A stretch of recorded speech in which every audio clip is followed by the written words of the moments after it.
குளத்துக்குள்ளே தின நீந்தி குளிக்கையிலே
அந்த காலத்துல எல்லாம் பெண்களை திருமணம் முடிச்சாங்கடா இவ்வளவு பெரிய கல்லு இருக்குமா? என்னது பட்டிய கல்லா? அவங்களே நீங்க கல்லு பாத்திருக்கீங்களா? நான் சொல்றது இளவட்ட கல்லுங்க. அந்த காலத்துல யாராச்சும் பெண்ணு கேட்டு போனா யார் இளவட்ட கல்ல தூக்குறாங்களோ அவங்களுக்கு பொண்ணை கொடுத்து திருமணம் முடிச்சு வச்சாங்க.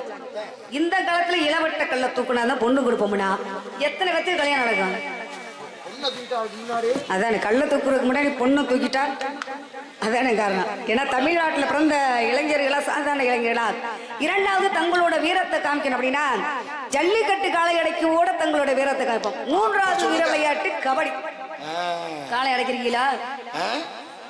எட்டின்னு பாக்குறதோட சரி, பக்கத்துல எல்லாம் போக மாட்டேன். சரி, இப்ப முருகப்பெருமான நான் கல்யாணம் பண்ணிக்கணும்னா இளவட்ட கல்ல தான் தூக்க சொல்லுவோமா, இல்ல காளையத்தை அடக்க சொல்லுவோமா, இல்ல கபடி தான் விளையாட சொல்லுவோமா? அவர் சூழ்நாதான் ஒரு காலுக்குள்ள எல்லாமே. சிக்குக்கு மிஞ்சின மருந்தும் இல்ல, சுப்பிரமணியனுக்கு மிஞ்சின கடவுளும் இல்லைன்னு சொல்லியிருக்காங்க.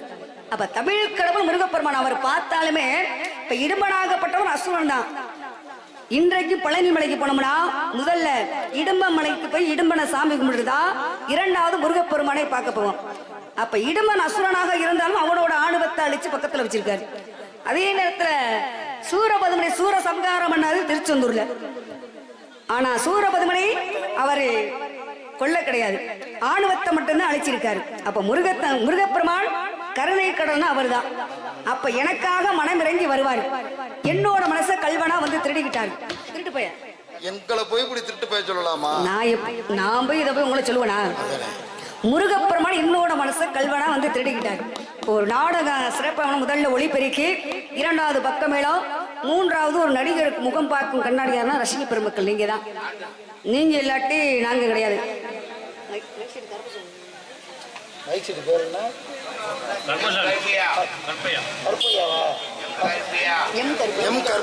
எம் கருப்பையா ஒளிபெருக்கி அவருக்கு நன்றி வணக்கம். ரொம்ப சிறப்பா இருக்குன்னு. இரண்டாவது இசைக்கலைஞர் 4 பேருக்கு நன்றி கண்ட வணக்கம். அனைத்து அன்புலங்களுக்கு நன்றி கண்ட வணக்கம். நான்காவது யூடியூப் சேனல் எடுத்திருக்கும் பாண்டி முகன் அவர்களுக்கும் யூடியூப் சேனல் நன்னாவர்களுக்கும் நன்றி கண்ட வணக்கம். வணக்கம் வணக்கம். அதே நேரத்தில் இரவும் பகலும் வராமல் மக்களுக்காக உழைத்துக் கொண்டிருந்தாலும் கூட என்ன காரணம் அப்படின்னா, இந்த காலத்துல தாய் தப்பனுக்கு சோறு போடுறாங்களோ இல்லையோ, என்னோட உயிர் மூச்சு இருக்கிற வரையும் என்னையால உதவி பண்ண காத்திருக்கும் MKR அன்பாளையம் ராதாகிருஷ்ணன் அவருக்கும் நன்றி வணக்கம். வணக்கம் வணக்கம். முருகப்பெருமானுக்காக மனசுல எப்படி தெரியுங்களா?